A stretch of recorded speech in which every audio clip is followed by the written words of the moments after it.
नमस्कार, मैं हूं संपदा और आप सभी का स्वागत है हमारी विशेष पेशकश करियर विजन में। करियर इस नाम से भी काफ़ी लोगों को पसीने छोड़ जाते हैं, क्योंकि आजकल बच्चों के पालन पोषण के साथ ही सबसे बड़ी जिम्मेदारी अगर पेरेंट्स को लगती है तो वो है बच्चों का करियर, एक प्रॉपर करियर ऑप्शन उनके लिए सिलेक्ट करना। और खासकर ये टेंशन तब होती है जब बच्चे 12वीं तक पहुंच जाते हैं, क्योंकि 12वीं के बाद आगे क्या, कौन सा ऐसा करियर फील्ड है जो हमारे बच्चे के लिए बेस्ट होगा। इतने सारे ऑप्शंस में से कौन सा करियर ऑप्शन हम अपने बच्चे के लिए सिलेक्ट करें जो उसके लिए बेस्ट होगा, जो उसकी लाइफ बेस्ट सेट करेगा। ये सारे सवाल ऐसे हैं जिनका जवाब ढूंढना काफ़ी लोगों के लिए काफ़ी मुश्किल होता है, और इसी का जवाब ढूंढना है हमें हमारे इस खास कार्यक्रम करियर विजन में, जहां हम विजन ग्रुप ऑफ इंस्टीट्यूशन के एक्सपर्ट से बात करेंगे और जानेंगे उनसे वेरिड करियर ऑप्शंस के बारे में, और उसी में से आप अपने बच्चे के लिए उसके चॉइस के हिसाब से बेस्ट करियर चूज कर सकेंगे। तो सर, आपका बहुत बहुत स्वागत है हमारे इस कार्यक्रम में। जैसा कि मैंने पहले ही कहा था कि आपसे हम जानेंगे कि बेस्ट ऑप्शन करियर के क्या हो सकते हैं, और स्पेशली कोविड-19 के बाद सिचुएशन कुछ ऐसी हो गई है कि बच्चों की पढ़ाई की तरफ ध्यान दें, उनके करियर ऑप्शन सिलेक्ट करें। मतलब इस पूरे पैंडेमिक के बाद में सिचुएशन इतनी अलग हो गई है कि प्लान करना, सोचना तो दूर है, पर क्या होगा ये ही समझ में नहीं आ रहा है, नेक्स्ट मोमेंट क्या होगा। तो सबसे पहले आपसे जानना चाहूँगी, जब पेरेंट्स हो या स्टूडेंट्स हो, करियर हम लोग सिलेक्ट करने की बात करते हैं तो कॉमन मिस्टेक्स कौन सी होती है जो कॉमनली की जाती है? ये इस वक्त जो सवाल अब हमारे सामने आया है, इसकी जवाब की शुरुआत करते हुए मैं सबसे पहले एक इम्पॉर्टेंट पॉइंट की तरफ आपका ध्यान केंद्रित करना चाहता हूँ, and that is common mistake. 12th standard के स्टूडेंट्स एक जो कॉमन मिस्टेक करते हैं वो बहुत ज़रूरी है समझना। और वो कॉमन मिस्टेक मतलब ये है कि जो अपना ग्रुप होता है, जो अपने फ्रेंड्स होते हैं, बहुत बार कॉलेज की जर्नी में ही ये फ्रेंड्स अपने आप में कुछ डिसीजंस ले लेते हैं related to career, futuristic careers. उनके जो भी ऑप्शंस उन्हें समझ में आते हैं उस एज में, उनके उस ग्रुप में जिस तरह से वो बातें करते हैं, जिस तरह से वो सोचते हैं,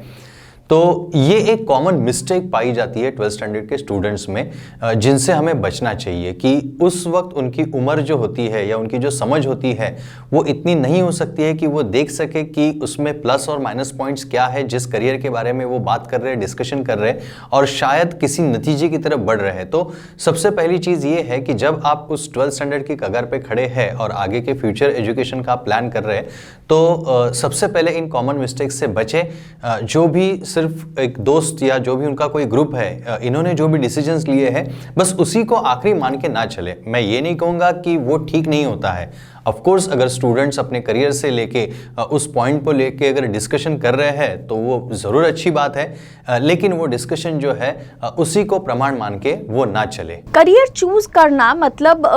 पेरेंट्स के लिए जनरली वो चीज़ होती है कि जहां हमारा बच्चा उस फील्ड में जाए और अच्छे पैसे भी कमा सके। तो इसके बारे में आप क्या कहेंगे? दूसरा जो पॉइंट आता है जिसके बारे में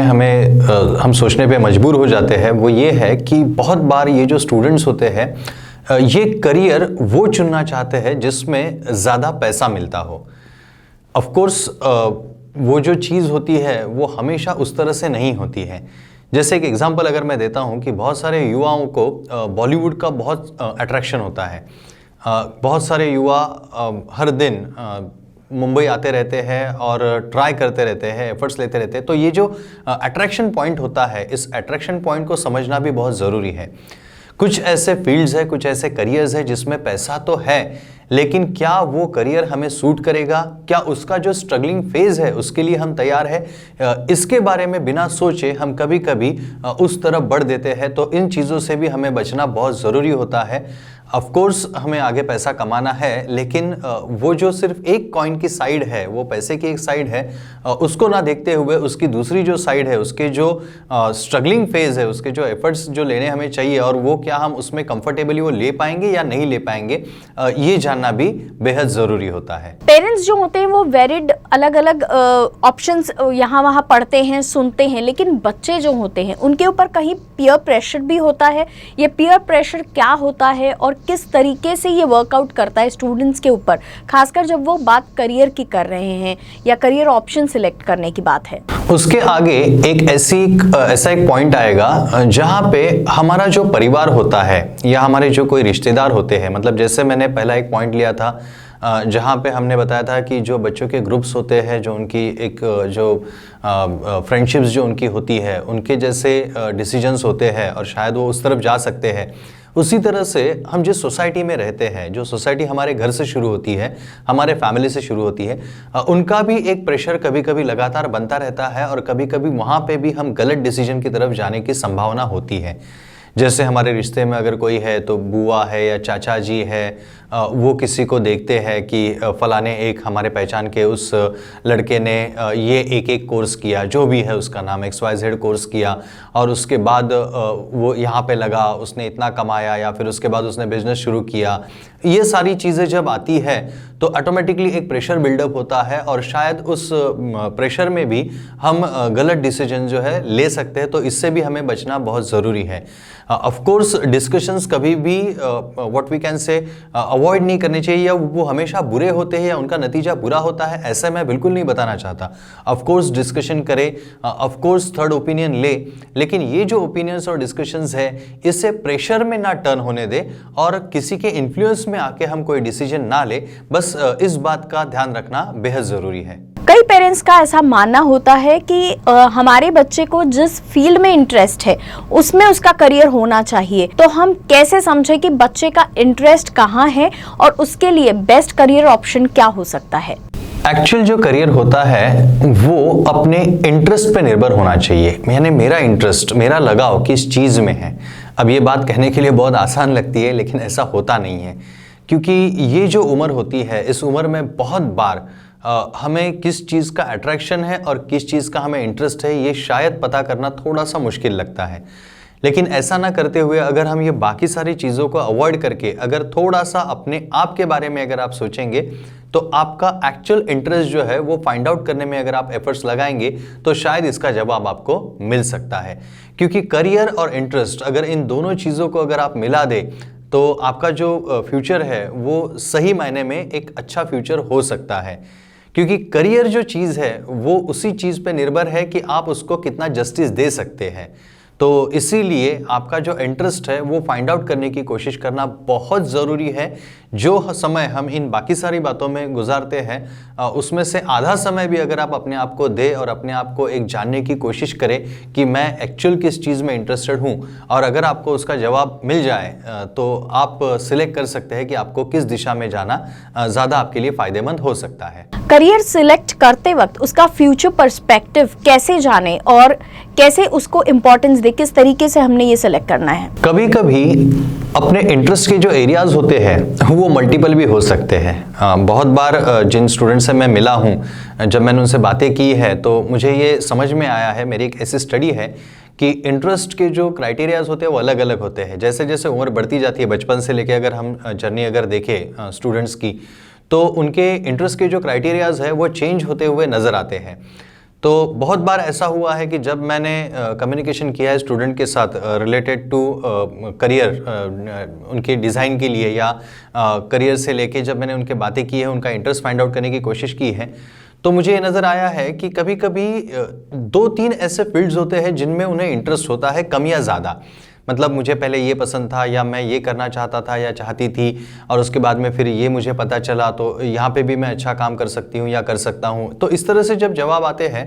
और जब एक कन्फ्यूजन मोड पे आके वो खड़े हो जाते हैं कि भाई अब हम क्या करें, हमारा तो ये जैसे एक पर्सन है उसे एक्टिंग भी करनी है, उसे क्रिकेट भी खेलना है, या उससे और किसी अलग फील्ड में भी इंटरेस्ट है। तो ऐसे अगर ऑप्शंस आ जाते हैं सामने, तो फिर ऐसे वक्त पे डिसीजन कैसे लिया जाए, तो जिसमें मैं ये बताना चाहूँगा आप सभी को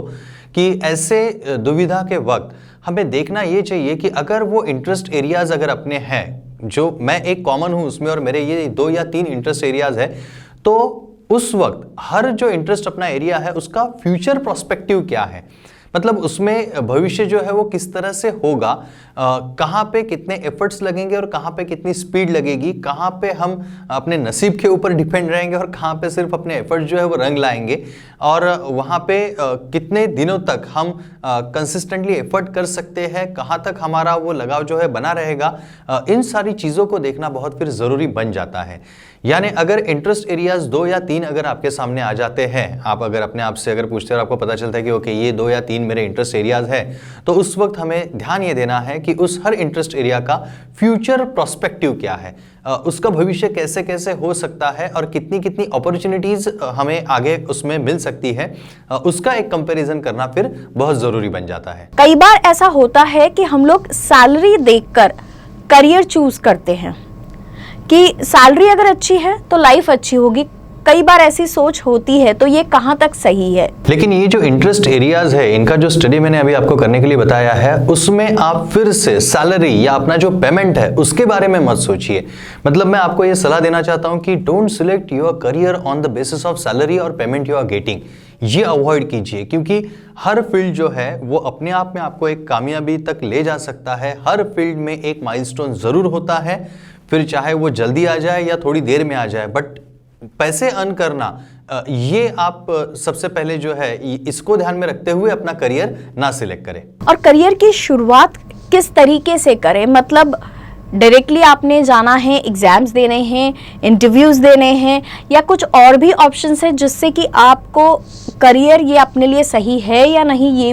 ये समझने का भी मौका मिलता है? और सबसे आखिरी बात मैं आपको इस पॉइंट में इस क्वेश्चन को एंड करते हुए बताना चाहता हूं कि जब आप हायर एजुकेशन के लिए जा रहे हैं तो ट्राई कीजिए कि कहीं ना कहीं आप पार्ट टाइम जॉब करें या ऐसा कोई कोर्स सिलेक्ट करें जहां पे आपको काम करने का मौका मिले, इंटर्नशिप वगैरह कुछ ऐसी चीज़ें जहां पे इन्वॉल्व हो उस जगह पे जाए, ताकि आपको पता चले कि किस तरह से हम अपने एजुकेशन को एक्चुअली यूटिलाइज करते हैं और किस तरह से हम जॉब करते हुए अपनी डेवलपमेंट जो है वो कर सकते हैं। तो बस इन्हीं सारी चीज़ों का ध्यान रखते हुए हम इस चीज़ को जो है वो जस्टिस दे सकते हैं, इसको न्याय दे सकते हैं।